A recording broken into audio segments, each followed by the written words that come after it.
I don't even know where to begin, but let me set the stage for you. It all started at a house party last Friday night. My best friend, Derek, had just gotten promoted and decided to throw this huge celebration at his place. Derek's a loud, in-your-face kind of guy, so naturally the party was packed. There were people spilling out onto the lawn. The living room had turned into a makeshift dance floor. And the kitchen? That was ground zero for shots and drunken toasts. I wasn't in the mood to go, honestly. It had been a long week, and Rachel, my wife, had been acting off. But not in the way you might think. She wasn't cold or distant. If anything, she'd been overly sweet lately, bringing me coffee in the mornings, asking about my day like she actually cared, and even texting me little hearts while I was at work. Sounds nice, right? Except it didn't feel real. It felt like someone playing a part, and I couldn't shake the sense that something was off beneath the surface. Rachel insisted we go to the party, though. She'd been hyped about it all week, talking about how it'd be good for us to let loose, and how Derek's wife, Claire, had invited all these interesting people. At the time, I thought she was just trying to cheer me up. Looking back now, I realized she had a very different reason for wanting to be there. The night started out fine. Rachel looked amazing in this tight red dress I hadn't seen her wear in years. She had that kind of confidence that made heads turn when she walked into the room, and I'll admit it, I felt proud to have her by my side. For a while, we mingled together, laughing with friends and sharing drinks. But after about an hour, she slipped away, saying she needed to find Claire. I didn't think much of it at first. Rachel's always been more social than me, and I figured she'd pop up again in a bit. But an hour passed. Then two. I barely saw her the rest of the night. I tried to keep myself distracted, chatting with Derek and a few other friends, but it wasn't easy. Every time I glanced across the room, I caught glimpses of her. Laughing too hard at someone's joke, leaning in a little too close to talk to some guy in a leather jacket. My stomach twisted, but I pushed it down. Told myself I was just being insecure. Then came the moment everything changed. It was around midnight, and I was about to leave. I'd had enough of the noise and the drinking, and honestly, Rachel's absence was eating away at me. I figured I'd find her, let her know I was heading out, and if she wanted to stay, fine. I was halfway to the front door when I heard it. A muffled sound coming from one of the rooms down the hallway. At first, I thought it was just someone drunkenly stumbling around. But as I got closer, I froze. It wasn't stumbling. It was Rachel. I recognized her voice immediately. She was moaning. I stood there for what felt like forever, my brain refusing to process what my ears were telling me. But then I heard a man's voice. Low, smug, and way too familiar. Jake. Jake is one of Derek's friends. The kind of guy who thinks he's God's gift to women. He's good-looking in that greasy, overconfident way, and he always had this annoying habit of flirting with Rachel right in front of me. I never took him seriously, though. I trusted her. Or at least I used to. I should have walked away. I should have turned around, left the party, and dealt with it later. But I didn't. I pushed the door open. And there they were. Rachel was pinned against the wall, her hair a mess, her dress pushed halfway up her thighs. Jake had his hands all over her, and she was letting him. No, more than letting him. She looked like she was enjoying it. For a split second, neither of them noticed me. The music from the party drowned out the sound of the door creaking open, and I stood there, my fists clenched, my vision tunneling. Couldn't breathe, couldn't think. Then Jake looked up. His smirk faded instantly, replaced by this deer-in-the-headlights expression. Rachel turned her head, saw me, and froze. "Nate!" she gasped, like she was actually surprised to see me, like she hadn't been doing what she'd just been doing. I didn't say a word. Couldn't. My throat felt like it had been filled with broken glass. Jake backed away, muttering something about how he didn't know I'd be here, like that somehow made it better. Rachel, on the other hand, didn't move.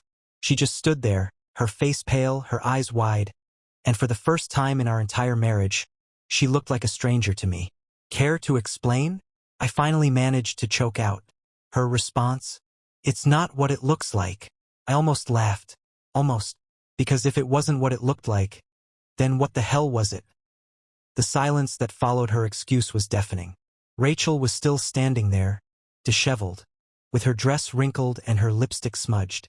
Jake, the coward, muttered something about needing air and bolted past me, leaving her to face the consequences alone. I didn't stop him. He wasn't who I wanted answers from. Rachel reached out like she was going to touch my arm, but I stepped back. "Nate, please," she said, her voice shaky, like she was the victim here. "Can we just talk about this somewhere else? Not here. Not like this." "Talk about what, Rachel?" My voice cracked, half from the lump in my throat and half from rage. "About how you're screwing Derek's friend in the middle of a party. Because, believe me, I'd love to hear your explanation." Her face flushed red. Not with shame, mind you, but anger. She folded her arms like I was the one out of line. "You don't understand." "You're right." I cut her off, my voice rising. "I don't understand. So why don't you help me out? Rachel? Why don't you explain why my wife is moaning in a stranger's arms while I'm standing in the same goddamn house?" I could see people starting to notice us. A few partygoers had wandered into the hallway, their drunken curiosity piqued by my raised voice. Claire appeared from somewhere, her expression shifting from confusion to horror when she realized what was happening. Rachel's eyes darted around, probably calculating how much of a scene I was willing to make. She dropped her voice, her tone turning icy. "Nate, lower your voice. This isn't the place for this." I barked out a bitter laugh. "Oh, now you care about the place? You didn't seem to mind when you were dry-humping Jake 5 minutes ago." She flinched, and for a second I thought maybe she'd own up to it. But no. Rachel being Rachel, she did what she always does. Twisted the situation. "It's not what you think," she hissed, her voice sharp but quiet. "I was drunk, okay? He came on to me, and I wasn't thinking clearly." "Drunk," I repeated, my anger boiling over. "You've had 2 drinks, Rachel. I saw you. Don't insult me by pretending this was an accident." Her face tightened, and I could see the wheels turning in her head. She was trying to figure out the best way to spin this, to manipulate the situation so she could weasel her way out. And in that moment, I realized something. I wasn't looking at the woman I married. I was looking at someone who had no problem lying to my face, even when the evidence was right in front of me. Claire stepped forward, her voice soft. "Hey, is everything okay? Ask your friend," I said without taking my eyes off Rachel. Claire looked at Rachel, then at me, and something seemed to click. Her mouth opened, but Rachel cut her off before she could speak. "Don't," Rachel snapped at her. Then she turned back to me, her voice dripping with fake sweetness. "Nate, can we please talk about this at home? You're making a scene." "I'm making a scene?" I said, taking a step closer to her. My voice dropped, low and dangerous. "You're the one who made this mess, Rachel. You're the one who decided to cheat on me with Jake of all people. Don't you dare put this on me." The crowd in the hallway was growing, and I could feel the tension building. People were whispering, pointing, their faces a mix of confusion and pity. Rachel must have felt it too because she suddenly grabbed my arm. "Fine," she said through gritted teeth. "Let's go." But I didn't move. "No," I said flatly. "I'm not going anywhere with you." Her eyes widened, and for a brief second, I saw a flicker of panic. She wasn't used to me standing my ground like this. I'd always been the calm one, the peacemaker. But not tonight. Not after this. "Don't do this," she whispered, her voice low enough that only I could hear. "Please, let's just leave and talk about this later. You're blowing it out of proportion." That was it. That was the moment I snapped. "Blowing it out of proportion?" I repeated, my voice rising again. "Rachel, I just caught you cheating on me. In public. And you want to act like I'm overreacting? Are you serious right now?" The crowd gasped audibly at the word cheating, and I saw Derek pushing his way through the throng of people. His face was a storm cloud. "What the hell is going on?" he demanded. I didn't answer. I couldn't tear my eyes away from Rachel, who was now glaring at me like I was the bad guy in all of this. "You know what?" I said, my voice suddenly calm. Too calm. "You want to leave? Fine. Go ahead. But you're going alone." I turned and started walking away, pushing past Derek and the stunned onlookers. Behind me, I heard Rachel call my name, but I didn't stop. Not this time. I made it as far as Derek's front yard before my legs finally gave out. I sat down on the curb, my head in my hands, my heart pounding like I'd just run a marathon. The weight of what had just happened hit me all at once. 10 years. 10 years of memories, of laughter, of thinking we were building something real, gone. Just like that. And the worst part? I didn't even know why. I stayed there for a long time, staring at the ground, trying to make sense of it all. People started trickling out of the party, throwing me awkward glances as they passed. No one stopped to ask if I was okay. Not that I would have known what to say if they had. Eventually, Derek came out, his face grim. He sat down next to me without a word, handing me a bottle of water. "She's still inside," he said after a while. "She's trying to spin it, saying you misunderstood." I snorted. "Of course she is." We sat there in silence for a bit, before he finally asked, "What are you going to do?" I didn't answer right away, because the truth was I didn't know. All I knew was that everything had changed, and there was no going back. I didn't go home that night. Instead, I drove aimlessly through the empty streets until I ended up at a 24-hour diner. You know the kind of place. Cheap coffee, sticky booths, and a waitress who looked like she'd rather be anywhere else. I sat in the corner, staring at the menu without really reading it. My brain was on fire, replaying the night's events over and over like a broken record. Rachel's face, her voice, the sound of her moaning in that room. It wouldn't stop.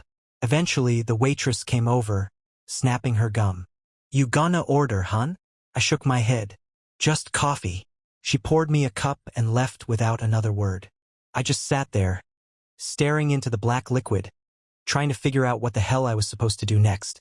Divorce? Separation? Confront her again? All the options felt wrong. I was angry, but underneath that, there was something worse. This crushing, hollow sadness I couldn't shake. 10 years. 10 years of my life, and now I was here, drinking terrible coffee at 2 a.m. in a place that smelled like burnt bacon and regret. Around 3 a.m., my phone buzzed. It was Rachel. She texted me 5 times already, each message more desperate than the last. "Nate, where are you? We need to talk. I know you're upset, but I can explain. Please come home. Don't do this. You're being dramatic. Can you just grow up and talk to me?" I stared at the last one, my jaw tightening. Grow up? Was she serious? She was the one who had thrown a grenade into our marriage, and now I was the one who needed to grow up?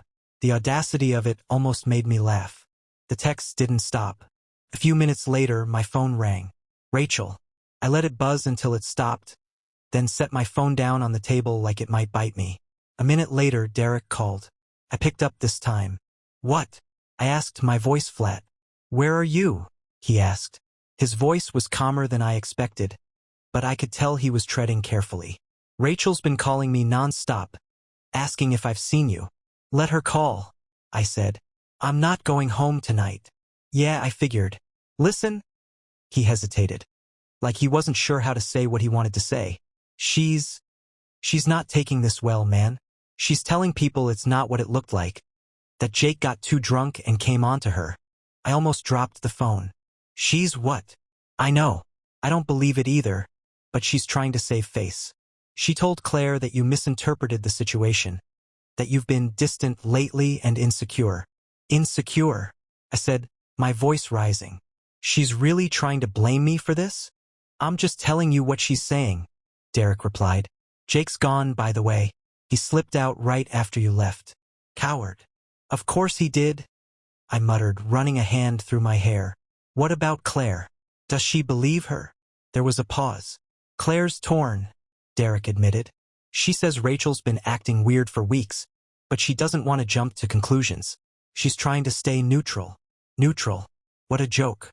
The truth was right there, plain as day, and people were still willing to give Rachel the benefit of the doubt. It made me sick. "I need time," I finally said.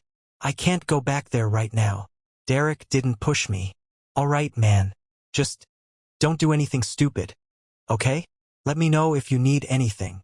After we hung up, I sat there for a long time, letting the anger simmer under my skin. Rachel wasn't just a liar. She was a good liar. She didn't just cheat on me. She was already working on a story to make me the bad guy. That wasn't carelessness. That was calculated. I stayed at the diner until the sun started to rise. The coffee had gone cold, and the waitress had stopped checking on me.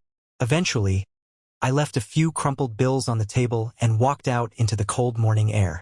I couldn't avoid her forever. As much as I wanted to disappear, I knew I had to face her eventually. So I drove back home, bracing myself for the explosion I knew was waiting for me. When I walked through the door, Rachel was sitting on the couch, still in her red dress from the night before. She looked like she hadn't slept. Her hair was a mess, and her makeup was smeared. But the moment she saw me, she stood up, her face a mix of relief and anger. "Where the hell have you been?" she demanded. "Do you know how worried I've been?" I closed the door behind me, leaning against it for a moment. "Don't," I said quietly. "Don't what?" she snapped, throwing her arms up. "You stormed out of the party, embarrassed me in front of everyone, and now you won't even talk to me? Do you have any idea how hard this has been for me?" "For you," I repeated, my voice rising. "Are you serious right now, Rachel? You got caught cheating on me, and somehow you're the victim." "I wasn't cheating," she shouted back. "How many times do I have to say it? Jake came on to me. I didn't." "Stop lying." I cut her off, stepping closer. "I saw you, Rachel. I saw everything. Don't insult me by pretending it didn't happen." Her mouth snapped shut, and for a second, I thought she might finally admit it. But then her expression hardened, her eyes narrowing into something cold and sharp. "You're impossible," she said, her voice dripping with venom. "You've been distant for months, Nate. You barely look at me anymore, let alone touch me. Do you have any idea how lonely I've been? And then you act all shocked when someone else gives me attention? Maybe if you'd been a better husband." That was it. That was the breaking point. I didn't let her finish. "Don't you dare try to pin this on me," I said, my voice shaking with fury. "Don't you dare. I've been here, Rachel. I've always been here. But you're a liar, a cheater. And now you're trying to rewrite the story to make yourself look like the victim. Well, guess what? I'm not buying it. Not anymore." Her face twisted into something ugly, and for the first time, I saw her for what she really was. Not the woman I fell in love with, but someone who would do whatever it took to protect herself, no matter who she hurt in the process. "You're pathetic," she spat, her voice low and venomous. "You can't even handle one mistake. Maybe you're not as strong as you think you are." I took a step back, her words hitting me like a slap to the face.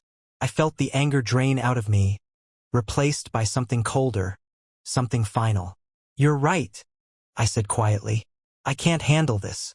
I can't handle you." And with that, I turned and walked upstairs, leaving her standing there in the living room. I didn't know where we were going from here, but one thing was certain.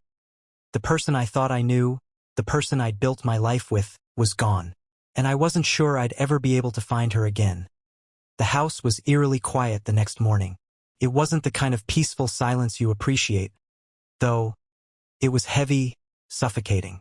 I woke up on the guest room bed, still in my clothes from the night before, the ache in my chest pulling me out of sleep before the sun was fully up. I stared at the ceiling for what felt like hours, going over every word Rachel and I had exchanged. Her insults, her excuses, the way she'd flipped the blame onto me so effortlessly. When I finally dragged myself downstairs, Rachel was already up. She was in the kitchen, making coffee, like it was just another morning. She looked completely unbothered, humming softly as if the night before hadn't completely blown up our lives. The sight of her standing there, acting normal, made my stomach churn. She turned when she heard me enter, her expression unreadable. For a second, we just stared at each other. I wondered if she felt even an ounce of guilt. But then she broke the silence with a tone so casual it made my blood boil. "You want coffee?" she asked, like she hadn't gutted me 12 hours earlier. I ignored the question. "We need to talk," I said, my voice flat. She sighed, setting her mug down. "Nate, I'm not doing this again. I told you last night it wasn't what it looked like. I don't know what else you want me to say." "Don't," I said sharply. "Don't give me that line again. I'm done playing this game. You want to save whatever's left of this marriage? Then stop lying to my face and tell me the truth." Her jaw tightened, and for a moment, I thought she might crack. But instead, she folded her arms across her chest, her eyes narrowing. Fine. You want the truth? Here it is. I've been miserable, Nate. For months. Maybe even longer. Miserable, I repeated, my voice rising. And what, that's my fault? So miserable that you had to hook up with Jake at a party? That's your solution? Her lip curled into a sneer. It's not like you've been around much to notice, is it? You bury yourself in work, you come home late, you're always tired, and then you act surprised when I start feeling neglected. That word, neglected, hit me like a freight train. It was such a clinical, calculated way of framing what she'd done. Like I was the one who'd pushed her into Jake's arms. Don't twist this, I snapped, taking a step closer. You made a choice, Rachel. You decided that instead of talking to me, instead of telling me how you felt, you'd betray me. And now you're standing here, trying to rewrite the story like it's my fault. Her face hardened, and for the first time I saw the mask slip. The Rachel I thought I knew, the one who used to smile at me like I was her whole world, was gone. In her place was someone colder, crueler. Do you even hear yourself? She said, her voice dripping with disdain.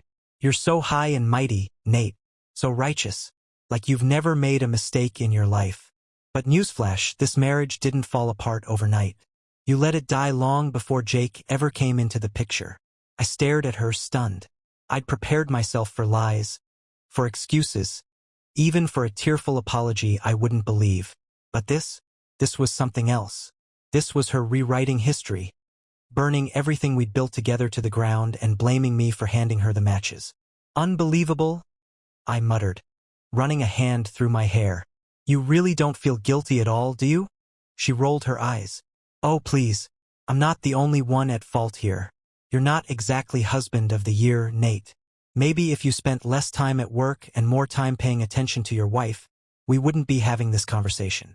I felt the words catch in my throat, but I refused to let her see me break.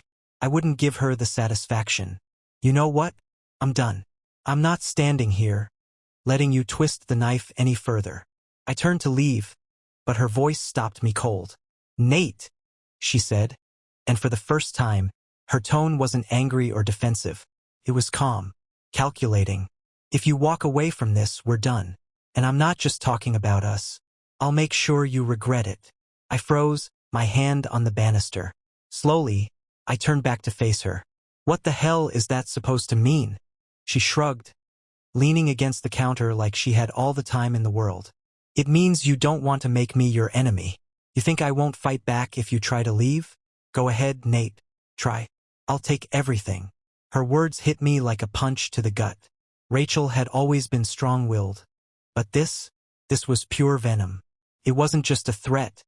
It was a promise. And the way she said it, so calm and sure of herself, sent a chill down my spine. You're unbelievable, I said, shaking my head.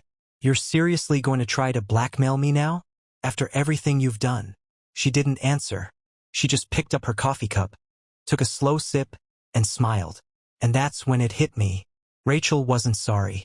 She wasn't ashamed. She didn't even see what she'd done as wrong. She'd already moved past it, already shifted the blame onto me, and now she was gearing up for a fight I didn't even know I was in yet. I left the kitchen without another word. My hands were shaking as I climbed the stairs, my heart pounding like a war drum. I needed to think, to figure out what my next move was.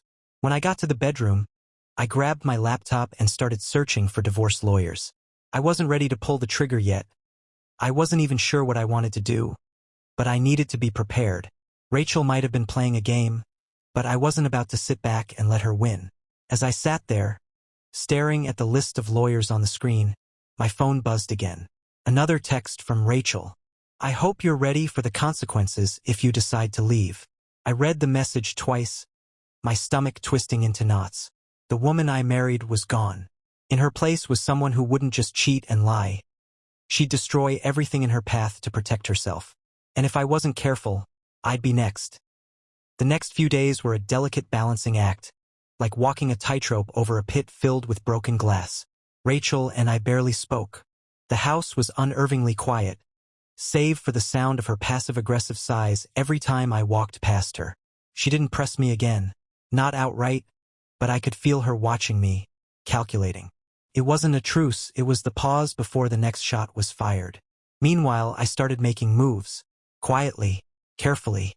I wasn't going to let her catch me off guard. First, I called Derek. I needed someone on the ground who could keep tabs on Jake and confirm my suspicions. I trusted Derek, and even though this whole mess was putting him in an awkward position, Jake being his friend and all, I knew he hated what had happened as much as I did. When he picked up, his voice was hesitant. "Nate, man, how are you holding up?" "Not great," I admitted. "But I need a favor." There was a pause.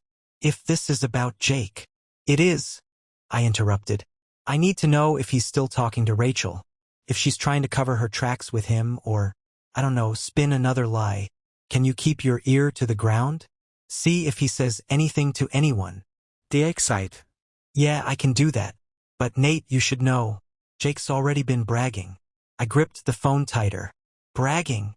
Not at the party, but afterward. I heard from a mutual friend that he's been telling people about hooking up with a married woman. He didn't name names, but it doesn't take a genius to connect the dots." The anger I'd been holding at bay roared to life again. I wanted to find Jake, to confront him, to punch his smug face into the ground. But I knew that wouldn't solve anything. Jake wasn't the real issue here, Rachel was. "Thanks, Derek," I said, my voice tight. "Let me know if you hear anything else." "Will do. And Nate? Be careful, man. Rachel's not the type to back down easily." I hung up, Derek's warning ringing in my ears.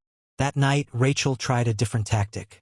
She made dinner, spaghetti, my favorite, and set the table like it was some kind of date night. Candles, wine, the whole deal. I walked into the kitchen and stopped dead in my tracks.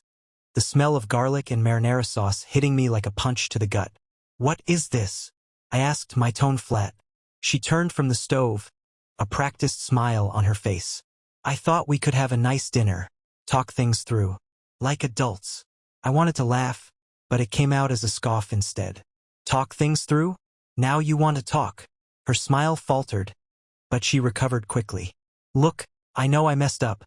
I know you're angry, and you have every right to be. But, Nate, we've been together for 10 years. Doesn't that count for something? Doesn't that mean we're worth fighting for?"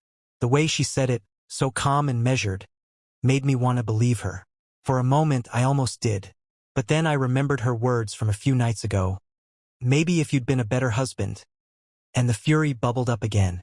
"Worth fighting for?" I repeated, my voice cold. "You mean like how you fought for us at the party? In that room? With Jake?" She flinched, but her face quickly hardened. "I already told you that wasn't what it looked like. And I already told you I don't believe you," I shot back. She set the spoon down with a loud clink and crossed her arms. "Fine. You don't believe me? Then what's the point, Nate? Are you just gonna hold this over my head forever? What do you want me to do? Beg?" The audacity of her tone, like I was the one being unreasonable, tipped me over the edge. "What do I want?" I snapped, taking a step closer. "I want you to take responsibility for what you did.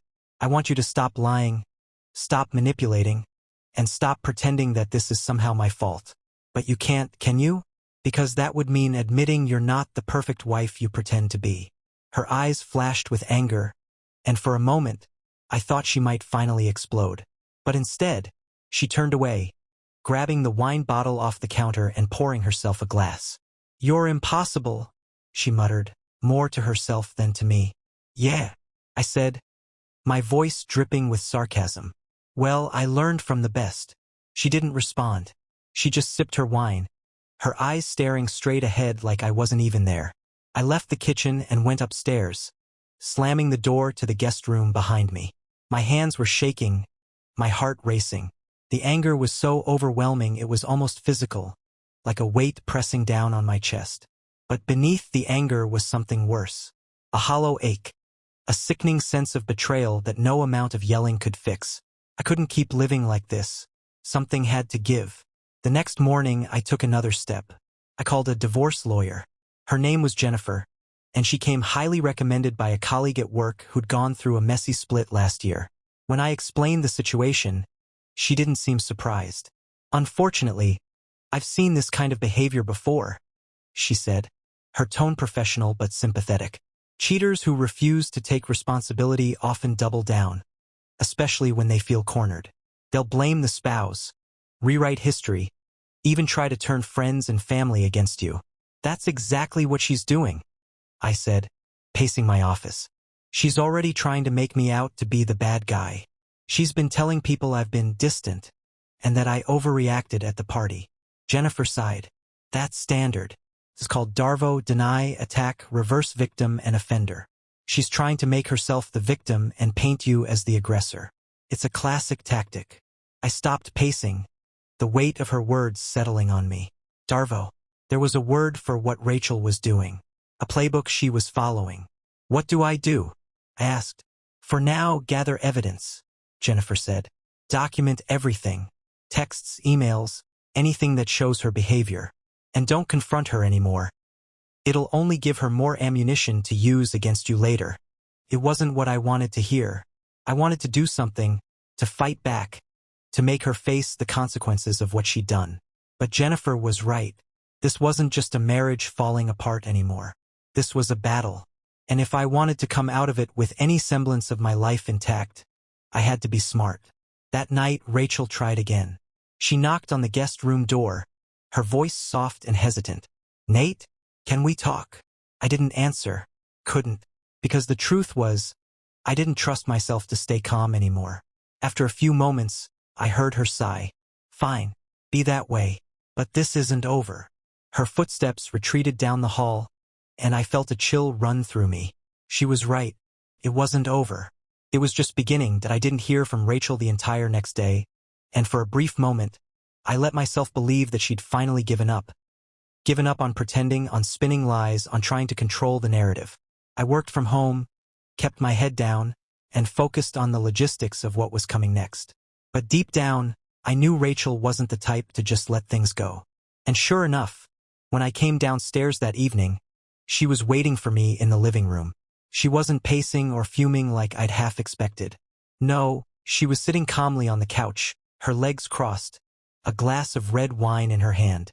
It was the calm that scared me most. We need to talk, she said, her voice steady. I almost laughed. You mean like we've been trying to talk for the past few days? Pretty sure we've covered all the bases, Rachel. No, we haven't, she said, setting the wine glass down on the coffee table with an eerie sense of precision. You've been shutting me out, running away, refusing to have a real conversation. But you need to hear what I have to say. It's important.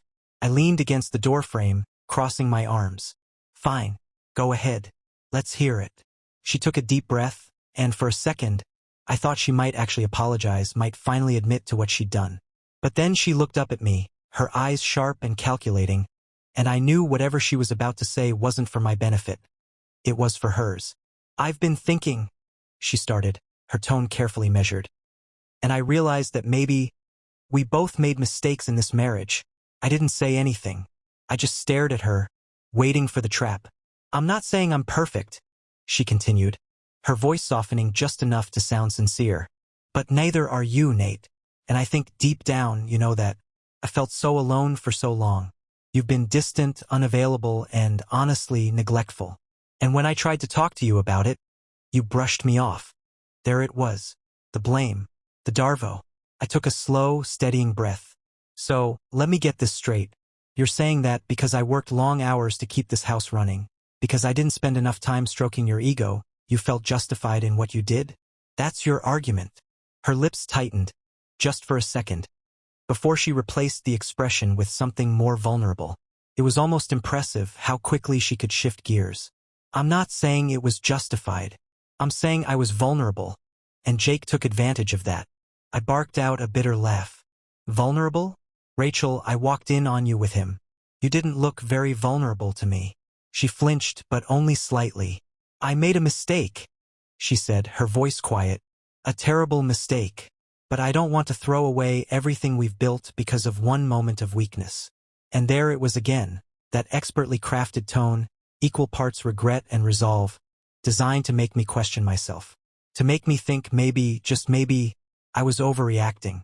But I wasn't falling for it. Not this time. Let me ask you something, I said, stepping into the room. If I hadn't walked in that night, would you have told me?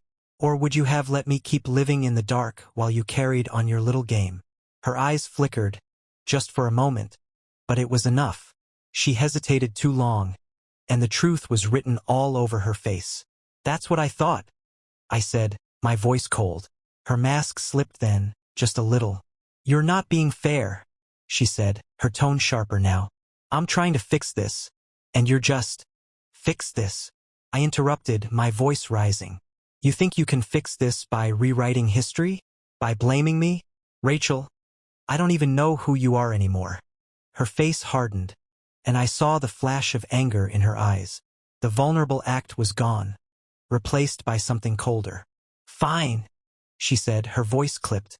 If you're so determined to play the victim, then maybe we can't fix this. But don't think for a second that you're going to walk away from this unscathed. I stared at her, stunned by the venom in her tone. Is that a threat? It's reality, she said, standing up. You think divorcing me will be easy? Go ahead, Nate. Try. But when this is all over, you'll wish you had just let it go. She brushed past me on her way out of the room, and as she did, she muttered something under her breath. I didn't catch all of it, but I heard enough. Pathetic. I stood there for a long time after she left, my fists clenched at my sides, my mind racing. She wasn't just fighting to save herself. She was preparing for war. The next morning, I got my first taste of what Rachel had in store for me. It started with a text from Claire. Hey, can we talk? Rachel told me some things, and I just want to get your side of the story. I called her immediately. What did she say? I asked, skipping the pleasantries. Claire hesitated. She said you've been emotionally distant for a long time, that you've been working crazy hours and neglecting her needs. She also said you've been controlling, that you don't trust her and you've been tracking her location on your phone. I nearly dropped the phone. Tracking her location? What the hell is she talking about? She said you've been paranoid and jealous, Claire continued, her voice uneasy. She said you've been accusing her of things for months, and that the whole thing with Jake was blown out of proportion because of your insecurities. Insecurities? I repeated, my voice shaking with anger. Claire, you were at the party. You saw what happened. Do you really believe that? Claire sighed. I don't know what to believe, Nate. I've known Rachel for years, and she's always been so put together. This just doesn't make sense. Put together. Of course. Rachel had always been good at curating her image, at making people believe she was the perfect wife, the perfect friend, the perfect everything. And now she was using that image to paint me as the villain. Look, I said, trying to keep my voice steady. Rachel's lying. She's trying to cover her tracks and make me the bad guy. I don't know why you're even entertaining this. I don't want to take sides, Claire said, and I could hear the hesitation in her voice. Well, by not taking sides, you already have, I said, and before she could respond, I hung up. Rachel wasn't just rewriting history. She was building an entire narrative where I was the villain and she was the victim. And if I wasn't careful, she was going to make sure everyone believed her version of the story. It wasn't just a divorce anymore. It was a battle for the truth. And I wasn't about to lose. Rachel didn't waste any time. Over the next few days, I started hearing from mutual friends, people I hadn't even spoken to in months, who suddenly felt compelled to check in. The calls and texts followed the same script. Concern, confusion, and then the inevitable, Rachel mentioned you've been going through a rough patch. Is everything okay? She was planting seeds, and I could feel the roots spreading faster than I could control. Rachel had always been charming, persuasive. People liked her. She knew exactly how to frame a story to get people on her side without ever outright accusing me of anything. The worst part? She was careful, surgical. There wasn't enough in her comments for me to call her out without sounding paranoid. But it was enough to make people doubt me. I'd never felt so isolated. The one person I thought I could count on was Derek. He'd always had my back, and as far as I knew, he hated Jake almost as much as I did. But even he wasn't immune to Rachel's influence. When we met for drinks after work one evening, he looked uncomfortable, shifting in his seat like he didn't want to be there. Spit it out, I said, taking a sip of my beer. Derek sighed, rubbing the back of his neck. Look, man, I've been hearing things. Rachel's been talking to Claire, and Claire's been, well, She's been saying some stuff that's hard to ignore. Like what? I asked, already bracing myself. Derek hesitated, then leaned in, lowering his voice like we were conspirators in some shady deal. She said Rachel's been telling people you've been controlling, that you don't let her have a social life, that you're obsessive, tracking her phone, accusing her of things out of nowhere. She's even implying you might have had someone follow her once. Is any of this true? I blinked at him, stunned. Follow her? Are you kidding me? Of course it's not true. I didn't think so, Derek said quickly, holding up his hands. I had to ask. You know how Rachel can be. She's convincing, man. And Claire's eating it up. She's even told some of the other girls in the group that you're, unstable. Unstable. That word hung in the air between us like smoke. She's painting me as some kind of psycho, I said, my voice low. She cheats on me, and now I'm the bad guy? How does that even make sense? Derek shook his head, leaning back in his chair. It doesn't. But Rachel's good at making people see what she wants them to see. You know that. Do you believe her? I asked, staring him down. No, he said firmly. I was there, remember? I saw the look on your face when you walked out of that room. You don't fake something like that. And Jake? He's not exactly denying what happened. But what? Rachel's been playing this smart. She's not outright denying the affair. She's framing it as a misunderstanding. Like maybe Jake came on to her and you overreacted. She's planting doubt, Nate. Enough doubt that people don't know who to believe. I clenched my fists under the table. I could feel the anger bubbling beneath the surface, threatening to spill over. She's turning this into a goddamn PR campaign, I muttered. Derek nodded grimly. Pretty much. You're gonna have to be careful, man. She's not just trying to save her own ass. She's setting the stage for the divorce. If she gets enough people on her side, it won't matter what really happened. Perception is everything. I sat back, staring at my beer, my mind racing.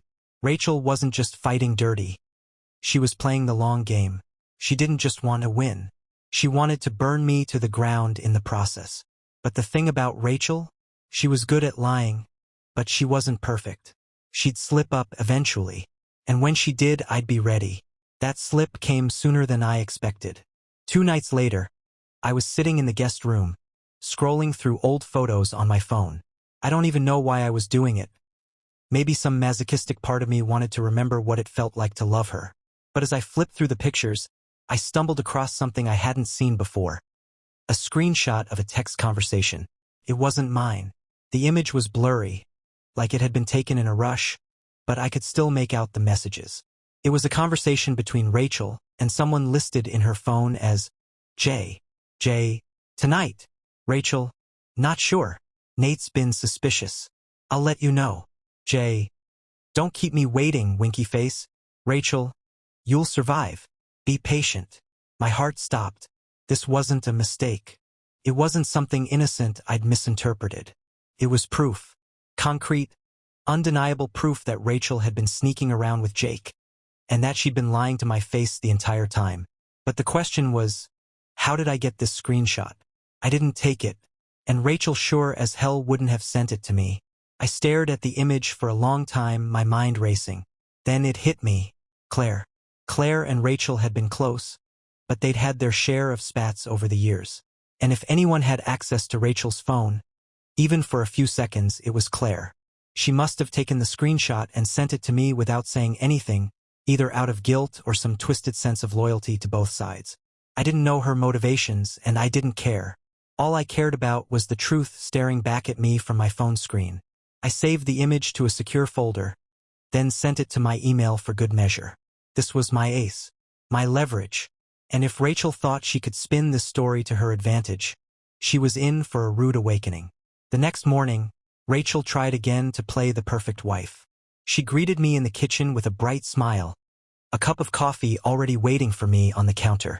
Good morning, she chirped, her tone unervingly cheerful. I didn't respond. I just stared at her, my expression unreadable. What's wrong? She asked, tilting her head like she was genuinely concerned.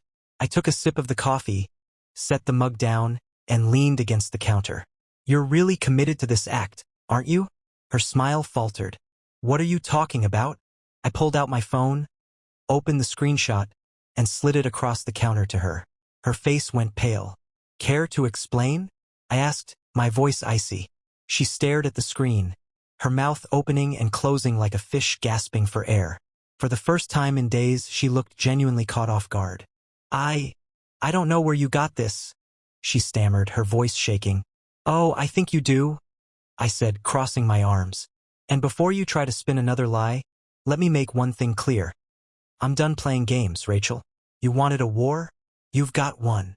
For the first time, I saw fear in her eyes. Real fear. And for the first time, I felt like I might actually win. That's when she whispered something I didn't expect. You have no idea what you've just done. Her voice wasn't shaken anymore. It was low, cold, and it sent a chill down my spine. Rachel stood there, gripping the edge of the counter, her face drained of color but her eyes burning with something I couldn't quite place. Fear, yes, but also anger. Calculation. I'd seen her pull herself together like this before. Rachel wasn't the type to let the truth unravel her. She was the type to twist it into something useful. And now, I was starting to realize just how dangerous that could be. You don't want to do this, she said finally, her voice low and deliberate. Do what? I shot back. Confront you? Stand up for myself? Or are you afraid that someone else might finally see through the lies? She shook her head slowly, a humorless smile tugging at her lips. No, Nate. I'm afraid you're about to make this worse for yourself. I laughed bitterly. Worse? Are you kidding me? You've already lied to our friends, blamed me for your cheating, and painted me as some controlling monster. What's left? Are you going to tell people I'm secretly an alien? Go ahead, Rachel, let's hear it. What's your next move? She didn't answer right away. Instead, she picked up her phone from the counter and started typing something. The deliberate movements of her fingers sent a ripple of unease through me. She wasn't flustered anymore. She was in control. I stepped closer, my voice sharp. What are you doing? She glanced up, her expression calm but cold. Just taking precautions. What the hell does that mean? She didn't respond. She finished typing, locked her phone, and set it down on the counter. Then she leaned back against the kitchen island, arms folded, watching me like I was a puzzle she was figuring out how to solve. You think you've won, don't you? She said, her tone almost mocking. You found a screenshot and now you think you're holding all the cards. But here's the thing, Nate. This isn't about who's right or wrong. It's about who people believe. And so far, you're not exactly winning that battle. My jaw clenched. People are smarter than you think, Rachel. You can't fool everyone forever. Maybe not forever, she admitted with a shrug. But I don't need forever. I just need long enough to make sure you're the one who comes out of this looking like the villain. The weight of her words hit me like a brick. She wasn't just trying to defend herself anymore. She was building a narrative, one designed to destroy me before I even had a chance to defend myself. What did you just send? I demanded, my voice rising. She smirked. Wouldn't you like to know? I snatched her phone off the counter, my hands shaking. But of course, it was locked. She didn't even flinch.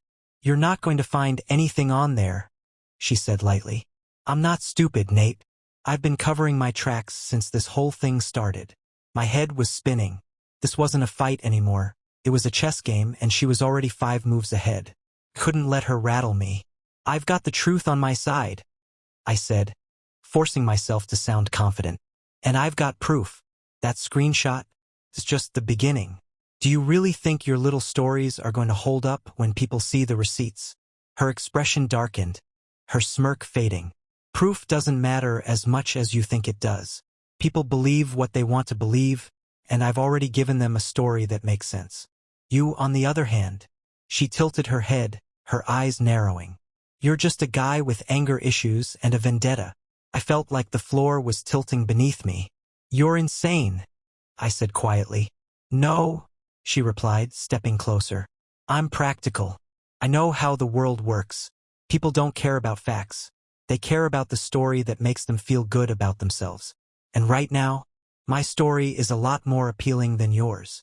I stared at her, searching for some hint of the woman I used to know, the woman I'd spent a decade of my life with, but she was gone. Or maybe she'd never been there at all. You're playing with fire, I said, my voice low. Maybe, she said, picking up her wine glass again. But I've always liked the heat. That night, I got the first taste of what she'd meant by precautions. Around 10 p.m., my phone buzzed with a text from Claire. Hey Nate, I don't know how to say this, but Rachel told me she's scared of you. She said you've been acting erratic, and she's worried about what you might do. Is everything okay? My stomach dropped. Rachel wasn't just telling people I was unstable. She was laying the groundwork to make it look like I was dangerous. I typed out a response, my hands trembling with anger. Claire, this is insane. She's lying. You know me. You've known me for years. Do I seem like the kind of person who would hurt anyone? Her reply came quickly. I don't think you'd hurt anyone, but Rachel says you've been following her and checking her phone. She showed me some messages you sent. They seemed intense. Messages? What messages? I scrolled through our text history, my heart pounding, but there was nothing in there that could be taken out of context. Nothing that could be used against me, which meant she was faking them. I sat there staring at my phone, a cold, heavy weight settling in my chest. This wasn't just a smear campaign anymore. This was Rachel actively trying to paint me as a threat, a ticking time bomb. I called Derek, my voice barely steady. She's trying to set me up, I said the moment he picked up. What do you mean? She's telling people I'm dangerous, that I've been following her, tracking her phone, sending her intense messages. None of it's true, but she's already got Claire buying into it. What if she goes to the cops next? What if she tries to get a restraining order? Derek swore under his breath. Jesus, Nate, that's next level. She's creating a narrative where I'm the bad guy, I said, pacing the guest room. And if she gets enough people to believe it, I don't know how I'm supposed to fight back. Derek was silent for a moment. Then he said, you need to talk to a lawyer, like tomorrow. You can't let this spiral any further. I already have a lawyer, I said, running a hand through my hair. But what am I supposed to do? How do I prove I'm not doing the things she's accusing me of? Start documenting everything, Derek said firmly. Keep records of every interaction you have with her. Every text, every call. And don't let her bait you into an argument. You know she'll twist it against you. I nodded, even though he couldn't see me. Yeah, you're right. I trailed off, my voice cracking slightly. I don't even recognize her anymore, Derek. I don't know how it came to this. I know, man, he said quietly. But you can't let her win. Not like this. When I hung up, I sat in the dark for a long time, the weight of everything pressing down on me. Rachel had turned into someone I didn't know, someone capable of lying, manipulating, and destroying without a second thought. And the worst part? She was winning. For now, I didn't sleep that night. Not a single second. I sat in the guest room with my phone in one hand and my laptop in the other, trying to figure out how to get ahead of Rachel's twisted game. If she wanted a war, then fine, I'd fight. But I wasn't going to let her drag me down with her lies. By the time the sun started peeking through the curtains, I'd come up with a plan. It wasn't perfect, but it was all I had. I needed to take Rachel's story apart piece by piece, find the cracks, expose the lies, and make sure everyone could see who she really was. The first thing I did was call Jennifer, my divorce lawyer. When I told her about Rachel's latest accusations, her claims that I'd been stalking her and sending intense messages, Jennifer didn't sound surprised. This is classic preemptive positioning, she said. She's building a case to paint herself as the victim in the divorce. If she can convince people that you're a threat, she might even try to file a restraining order. That would give her the upper hand when it comes to dividing assets or even controlling the narrative in court. The thought of Rachel filing a restraining order against me, a move that would essentially brand me as the aggressor, made my stomach turn. So what do? I asked. Start documenting everything, Jennifer said firmly. Every interaction, every conversation, every move she makes. And if you can get proof that she's lying, hard evidence, you need to gather it now. The more you can show her inconsistencies, the stronger your case will be. I have a screenshot, I said quickly. A text conversation between her and Jake. It proves she was planning to meet him behind my back. That's a good start, Jennifer said. But you'll need more. The goal isn't just to prove the affair.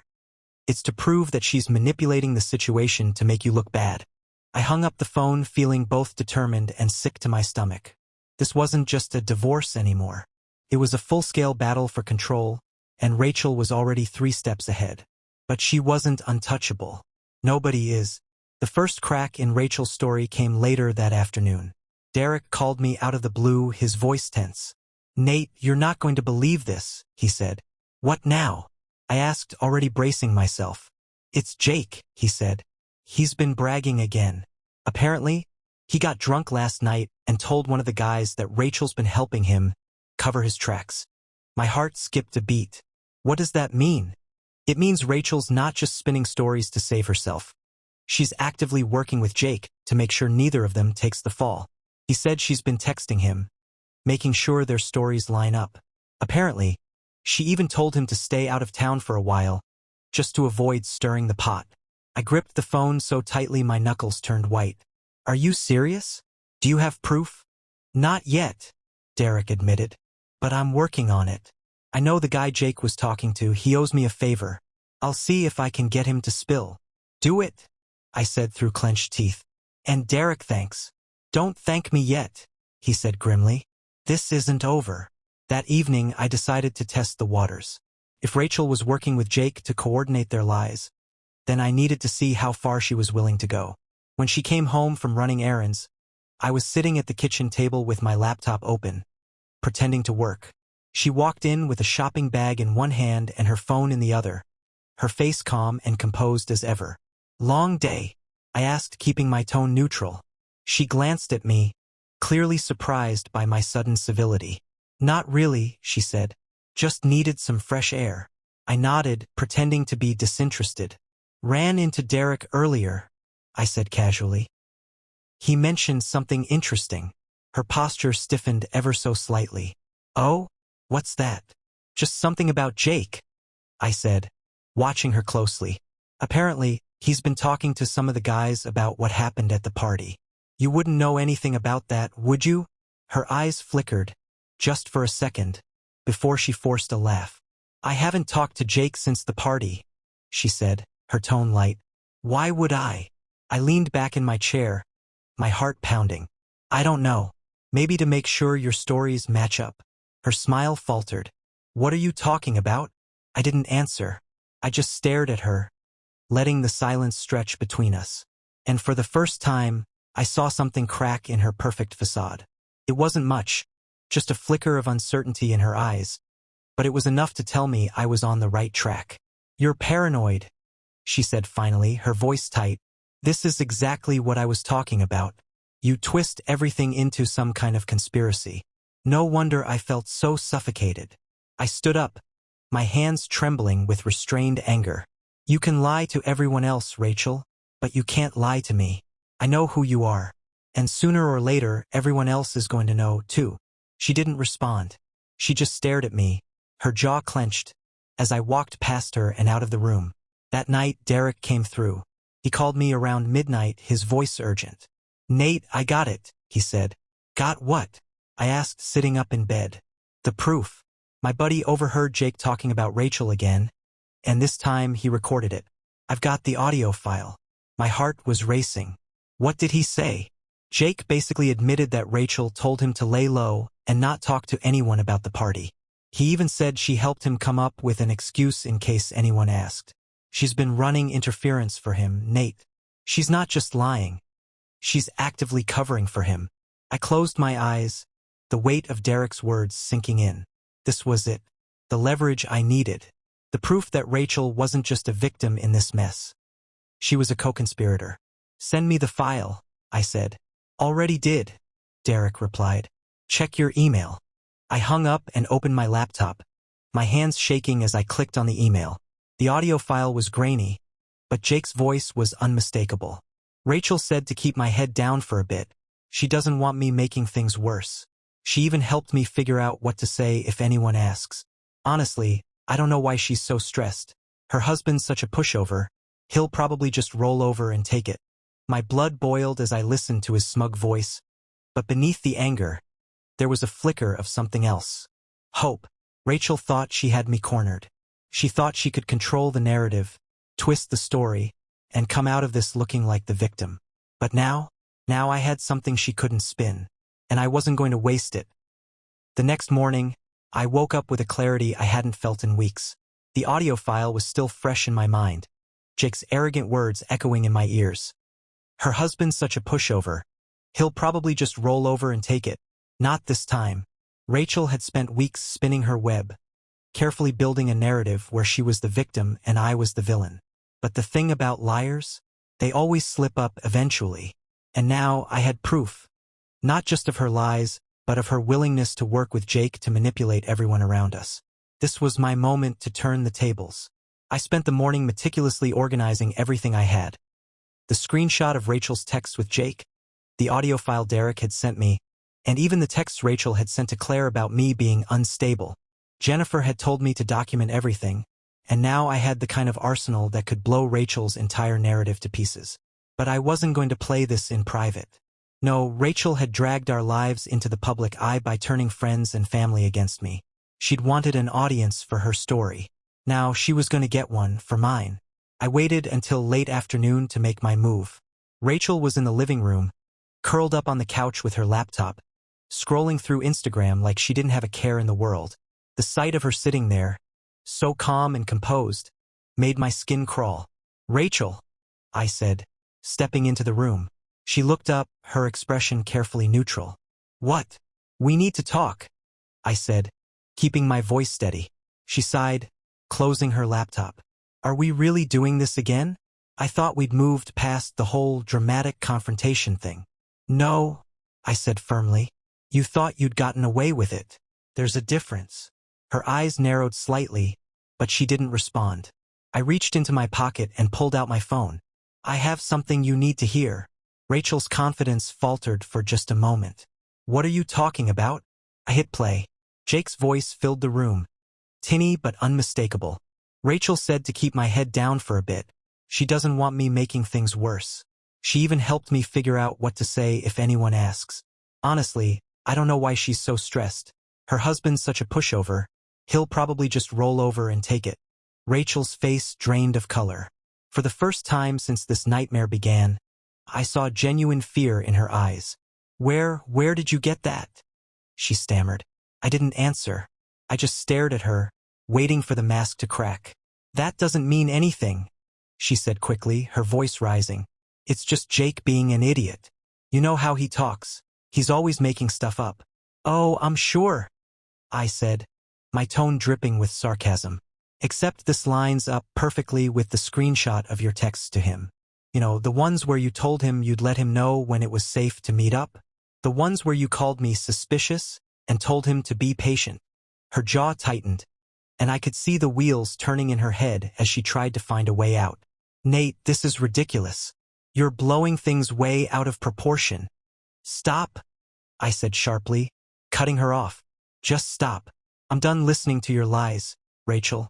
You've spent weeks trying to make me look like the bad guy, telling our friends I'm unstable, dangerous, controlling. And now I have proof that not only were you cheating, but you were actively working with Jake to cover it up. Do you have any idea how pathetic that makes you look?" She stood up, her hands clenched into fists. "You don't know what you're talking about," she spat. "You don't know how hard it's been for me. Don't—" I snapped, my voice like ice. "Don't you dare try to turn this around again. I'm not falling for it anymore. You made your choices, Rachel, and now you're going to face the consequences." Her eyes flickered with something. Panic, maybe, or desperation. "What do you want, Nate? You want me to grovel? To apologize? Fine. I'm sorry. Okay? I messed up. I made a mistake. But we've been together for 10 years. Doesn't that mean anything to you? Don't you think we can fix this?" "Fix this?" I repeated, laughing bitterly. "You don't want to fix anything, Rachel. You just want to win. That's all this has ever been to you. A game. But guess what? You lost." She stared at me, her expression shifting from desperation to cold, simmering rage. "You think you're so righteous," she said quietly. "So perfect. But you're no better than me, Nate. You're just a coward hiding behind your little recordings and screenshots. You don't have the guts to fight me for real." "Oh, I'm fighting," I said, stepping closer. But I'm not going to do it your way. Sneaking around, lying to everyone, playing the victim. I'm going to fight with the truth. And when this is over, everyone is going to know exactly who you are. She didn't respond. She just stood there, her jaw clenched, her hands shaking. For the first time, I could see that she knew she'd lost control. The fallout began the moment I started sending the evidence to the people who needed to see it. Claire was the first. I forwarded her the audio file and the screenshot, along with a simple message. This is who Rachel really is. Believe what you want. Her response came within minutes. Nate, I'm so sorry. I had no idea. Please let me know if there's anything I can do. Next, I sent the evidence to a few other mutual friends who'd been giving me the cold shoulder since Rachel started her smear campaign. The reactions were all the same: shock, apologies, and, most importantly, support. By the end of the day, Rachel's carefully crafted narrative had started to collapse.